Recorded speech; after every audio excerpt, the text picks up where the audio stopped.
Hey folks, this is Ben Gessel. How's it going? Having a little bit easier day than I thought it would be, um, which is nice in a way. But so I wanted to go over really quick how I did in my last shopping trip here just today.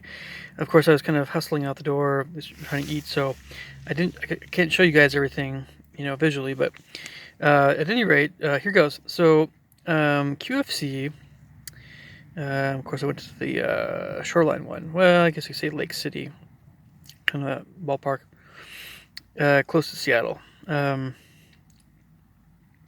So they had a buy one get one free sale. I love it when they do that stuff. But so I actually ended up getting basically a free ribeye steak, a free tri-tip steak, and a free pork chop. It shows the pork chops are all zeroed out, but the pork chops are the same price as the tri-tip. So I think they kind of, yeah. So yeah, I got a free pork chop, I got a free ribeye, and I got a free tri-tip. That was awesome. Anyway, like 50% off that stuff right there. So plus some pork ribs, of course, Hershey pudding. I haven't got a Hershey pudding for a long, long time. That was kind of my goodie. A little bit of chocolate. So then, of course, some other random stuff. But of course, a little bit of eggs, cut corn, 2 bags this time. Getting a bit more corn in there, organic corn, and then a little bit of shampoo, of course. Organic broccoli, organic cauliflower, big bag, the big bag of peanuts, big bag, and then some limes. They had the cotton candy grapes, and I might got burned a little bit in that one, but not too bad. I thought they'd taste a little better than they taste pretty good actually. They're just again a milder taste. They taste like cotton candy, so you know. Anyway, the mangoes, I got 4 of them for $5. Avocado, 4 for $8. So those are actually pretty decent deals. I think and some bananas, a few lemons, some blueberries, organic blueberries. They're actually pretty economical, I think, and some Honeycrisp apples, organic, and organic navel oranges. A lot of those bad boys. So actually, I did pretty well overall. I did really well. Saved over 20%, I think. Yep, 21% savings. So I wanted to mention a few other things in this video, but yeah. Anyway, that's what I'll be eating here for the most part. The next little bit. And as you might have noticed, no juice. So I went heavy on the fruit and some other stuff, and then no juice. Because I have some hot cocoa and noon juice tablets and herbal tea along with water. And a few other things like almond milk or whatever. So I wanted to mention again a few other things in this video. What was it exactly? So yeah, now that being a paraprofessional horn coach, working with public school students, it's not bad. It's actually great being officially a paraprofessional, working with, because I don't know, it's not too bad of a position. You get paid a bit. I just wish I was doing more of it, do more work of it with it. But it can be really overwhelming, the number of I guess you could say things that involve a lot of laws and school policies and what to do and what to say, or what not to do, what not to say, and I think it's always worth, if you guys are paraprofessionals, or even if you're not, or thinking about doing something in public schools, I think it's always worth it to, if you ever do something like that, to always review the school policies and other things. The reason I guess I'm mentioning all this stuff, it isn't even the weird, kind of my opinion, it's very weird, the questioning your gender stuff in the United States public schools and elsewhere and all that stuff. It isn't even that whole thing so much. It's just that we live in a very litigious society. My dad has told me repeatedly that he's often worried that I'm gonna, someone's gonna sue me at some point for some reason involving, I don't know. I would never do anything inappropriate or bad, of course, but he's mentioned that he's worried, and I think he's worried about all private instructors and a whole bunch of people. And it goes without saying that it's not just private teachers, music teachers. It's not just, it's public school teachers that you keep hearing about in the news. Some of whom, go berserk because the classroom discipline issue, kids are just out of control. They cannot discipline the kids without some kind of corporal punishment, which won't happen, right? But you send them out of the classroom, go to the principal's office, whatever. It's just, a lot of kids are out of control. And I've seen the videos on YouTube involving public school teachers that just can't do it anymore because of how kids often are. And there's that, but there's also we just increasingly live in a very litigious society. And it seems like people are out to get each other increasingly. Or there's a lot of really very combative a very combative attitude in the world. And we live in the United States. We live in a society where you're innocent until proven guilty if there's anything that comes up. There's things I've always done to protect myself, from ever being in a situation where whatever. Unfortunately, I've worked with parents that have their heads on straight. And I have my head on straight, of course, as well, goes without saying. But, when you're teaching privately, and it's a minor, it's a good idea, if teaching in the home, to have the parents there. You want to have the parents there, right? Or at least an older sibling, at the very least. Someone older than the age of 12, ideally. And then you want to have, in music stores, you have windows that you can see through. You have video cameras that parents can watch what's happening. That's all very, very important, I think. Or in the teacher's home studio, the parent stays there while the kid's having the lesson. And, the parent wants to actually be in the room. They can be in the room, but they just have to. A lot of teachers have these different, most teachers, I think, insist on parents not interrupting the lesson. And I've mentioned that sort of thing before in other videos, I think, or at least one other video. But that's one of the things I, try to emphasize, is that somebody's there. And when it comes to all the things, and then of course public schools, I found it, it's easier to kind of, navigate some of this stuff. But as far as like the stuff, what to say and what not to say, all that stuff, I haven't really experienced anything firsthand involving that whole thing. It's really easy if you're just a parapro to not, you just don't touch the kids. It's really easy not to do that. It's actually effortless. But if you were an actual public school teacher, you may be tempted to kind of, what's the word? Well, if you have to get a student's attention and they're just talking to someone, it may be tempting to, tap them on the shoulder. But all this touching thing, it's really a big, I think public school teachers have it the worst. I still think they're underpaid. I still think they're overworked. They don't have support from the administration. Parents in many school districts are not disciplining their kids enough. So the kids are unruly.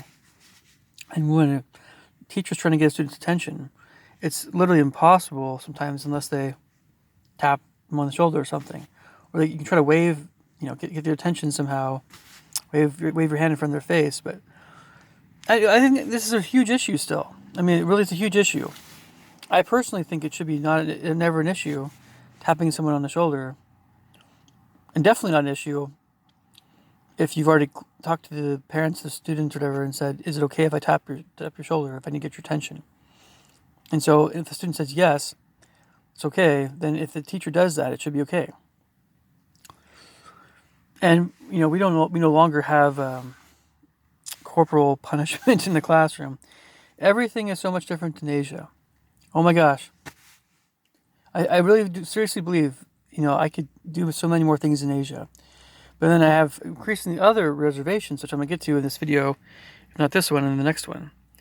I've been going through my watch later playlist and going through some stuff that I wanted to watch. But I still think public school teachers have it tough, but it depends on the district.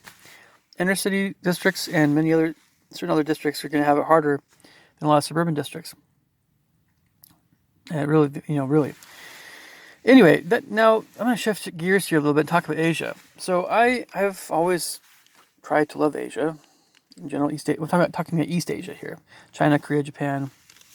I get in the Southeast Asia, Vietnam, Cambodia, Thailand, Burma, plus Mongolia, Taiwan, Philippines, Malaysia, Indonesia, but maybe not including Polynesia because that's a little bit different area, culturally, whatever. But basically, we're talking about everybody, all the countries and cultures and places where people have higher cheekbones around their faces and Asian eye fold, or Asian eyes.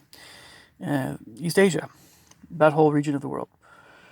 So I've been watching videos about the following countries. Not so much Korea, really. Yeah, a little bit of Korea and stuff. But it's more Japan, certainly China, and not really so much Southeast Asia. It's in a little bit of Philippines.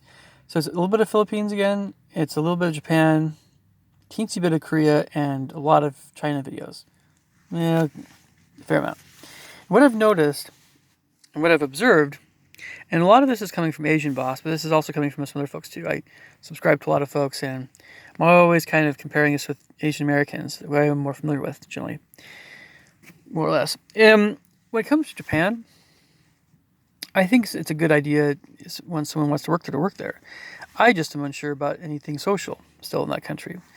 It seems like if you're white, a lot of Japanese women think you're amazing, but I don't know. I just don't know how deep that goes. I don't know if it's, I don't know. And I don't know if there's other factors involved with all that. And I'm unsure.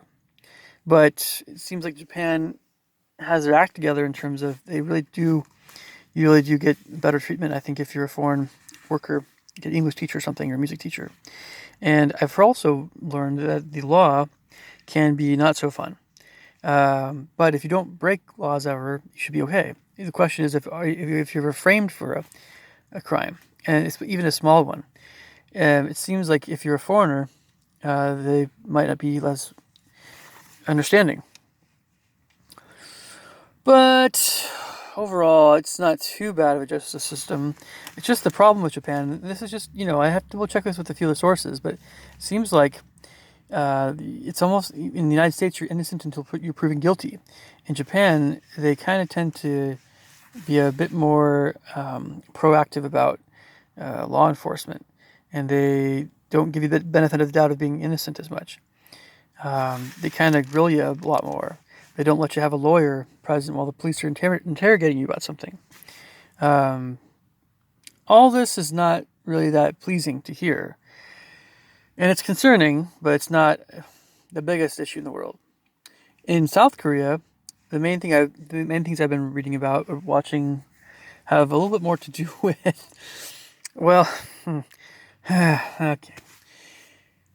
I'm like, what is it with Korean women and wanting to look like they're European? I mean, I understand that a lot of folks think that they need to have lighter skin along with the clear complexion, and they need to be very attractive. if you're a Korean woman or whatever. I'm talking about Korean women here, and this is just mainly Korea here, more Korea. The face slimming, I just makes no sense at all. They look like they're Michael Jackson. Look like they're aliens. They should just be Asian. Just be Asian, right? And the eye issues, making your eyes look bigger, is weird. You don't have to know. If you make your eyes unusually bigger, you end up looking, and the face slimming and the nose tweaking. What ends up happening for a lot of Korean women, fair number, is you end up looking kind of, well, I want to say Mediterranean. Because you're going to have, black hair, yes, straight black hair. You're going to have a slimmer face, so you're going to not look Asian as much, and you're going to look like Italian or Jewish or something along those lines, Arab even, depending on your complexion. But if you're lighter complexion, probably Italian or Jewish. I don't know. But so then the nose thing is, if you have a European nose, basically, and then the bigger eyes. I think Koreans are trying to look Italian, or maybe not the nose thing. So maybe the nose they're going for is more of a German nose, but they're going to look like a black-haired, slightly Asian-looking Irish person with black hair, and or German or something. It's just going to look weird. And so many women are doing this, and they're trying to be more attractive. I imagine both European and Asian men, maybe others as well. But it's weird. You guys, let me know if you have any insights here. If I were to call a Korean woman ugly, I would never do that. But there's probably a few things I could say that'd be more hurtful, so I would never do that. Even if I hated a certain girl's guts, I think if they're Korean especially, I would never do that. So beauty is a big deal in Korea, I guess. So then in China, you guys have been hearing about China already. I mean, I just would not go there. There's just no point. Even if, and I've heard this from multiple sources, once the Chinese government discovers you, even if you're not Chinese, they're going to give you a social credit number because they just keep tabs on everyone. Certainly if you're Chinese. So they're going to keep tabs on me. And if anybody I know who's Chinese, even if they're Chinese American or whatever, they're going to be checking me out. There's some guy's going to drive by somebody's house and look at me talking to somebody. I just know that that's how they're going to do stuff. And then they're going to, say, what's this person's social credit score? What are they talking about? And they're talking to this Chinese person, and what's this Chinese person going? And are they both behaving themselves? Or that being said, are they both being nice to Beijing? Are they saying anything bad about our party? It's insane, and for that reason alone, no, China's out. Sorry, even Hong Kong is a little questionable, and it pains me to say this because I love China. I don't know what the Chinese government's thinking. I really honestly do not know what they're thinking. You try to control people like that, and it's never going to end up. It's never going to end up well. In the United States, we have a lot of people that want to overthrow the government for reasons other than the government controlling us, but the government controls us in other ways. In China, they monitor everyone, like what they're saying and what they believe in, that sort of thing. In the United States, I think the government or the Illuminati kind of gets us in other ways by something having to do with a lot of crud they put in processed food and all that stuff, in the fluorine and water. And I've heard of all the Illuminati stuff and Agenda 21 or whatever. So they do. I don't believe that everything is so glorious in the United States, but it's so obvious what China's government is doing. But I still do, put some stock in what Jackie Chan has said about Chinese government being less corrupt than the United States. Just in the United States, the government is not watching like a hawk, so to speak.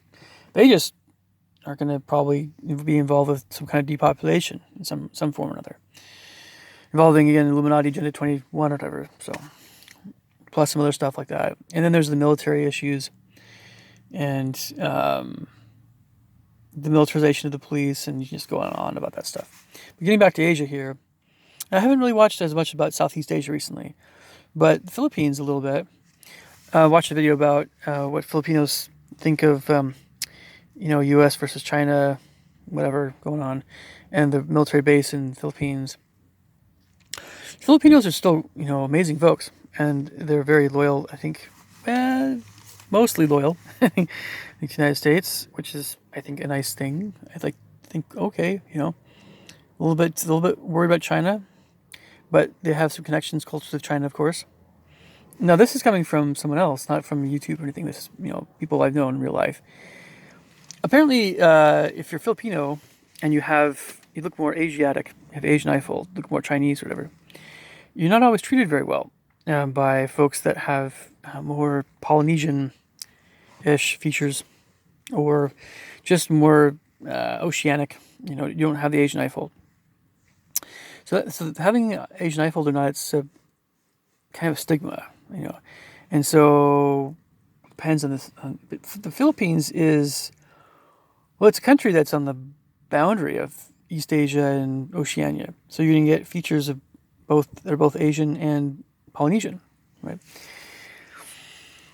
So this is something I think that they have been kind of dealing with for a long, long time. It's similar with Mexico somewhat, and having lighter dark skin or whatever, darker skin, or medium, if you're white, American Indian, or black, or whatever. I don't know. It's,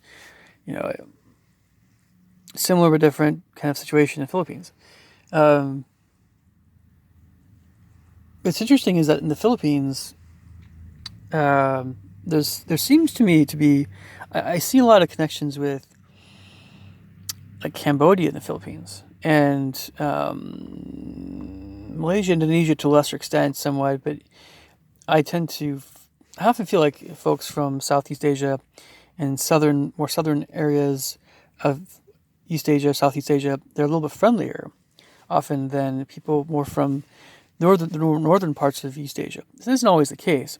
Koreans can be very, very friendly. I personally think Koreans can be friendlier than Japanese even. But in other respects, Japanese can be maybe more pleasant as well. I mean, it just all depends. Korea and Japan, I think are great countries and great people. But the Northern Chinese can be a little frosty, or some Koreans can be a little bit abrasive as well, depending. But it's just that, it comes to Cambodia and Philippines, and these are people that just, in my opinion, tend to just really open up to you. Since you're a good person, they're going to open up to you very quickly. Vietnam is that way somewhat too. And so I like that, but you just get more reserved behaviors at the north. It's the same deal in Europe. If you go to the southern areas of Europe and also Ireland, maybe you're going to probably make more friends. And if you go to Northern Europe, you'll probably make fewer friends, but hopefully they're loyal friends. But there's a lot more reservation. People tend to be more reserved, I guess, the closer you get to the poles, more or less. Tropics, everyone wants to be your buddy, which is awesome. But especially like Brazil and stuff. But yeah. So anyway, that's my understanding at least. So just to show you guys a little bit more what scenery is like here. Again, I've made some videos around here before. I'm just kind of having a little extra free time here before I go teach a piano lesson. It's a little bit of a park area, lawn area type thing in this area of Bothell, and what I've been trying to do is, again, make some more videos that are park, garden oriented, scenic kinds of videos here and there for you guys. Show you a bit more of that kind of stuff around these parts, and also kind of associated with the earlier video I've made about Neil Breen. I've always thought about the idea of making my own movies, but I would definitely need some better equipment to do that, I think, still. But we have a lot of forest around here, which I think is great for your, amateur film making. It doesn't have to be the Blair Witch Project's been done, folks. I'm not planning on making a Blair Witch Project. I'm thinking more, kind of a amateur level fantasy type movie. But I don't know. It's not something I'm super into, but you could certainly do that around these parts. You just have to make sure you have enough forest area and no interference. You want to make sure that you don't have. This is maybe it's better to go farther east, out into the forest, and then do your stuff. Yeah. Anyway, anything else I was going to mention in this video? I'm just going to have a tougher day tomorrow, so it shouldn't be too bad, but there are times when I feel like not that I'm used, so to speak, but there are times when I feel like I don't like doing a ton of stuff for free in regards to music. Church stuff is always a little different, but I just I'm less enthusiastic about doing things for free. I guess I'll put it that way. But it all depends on what it is, I suppose. And I'm going to actually try to get registered with BMI or ASCAP, ASAP, and it shouldn't be too hard. There's always a question of, am I going to be publishing my own music always, or am I going to have someone else to do that? Once I get that BMI ASCAP thing done, doing recordings should be no problem. And it kind of depends on the nature of the recording, I suppose. And then the publishing, it's just a question of, I think I'm probably going to make more money with recording some of my music as opposed to sheet music. But sheet music might be another little thing too as well. So I'm going to try to spend some more time on this arena.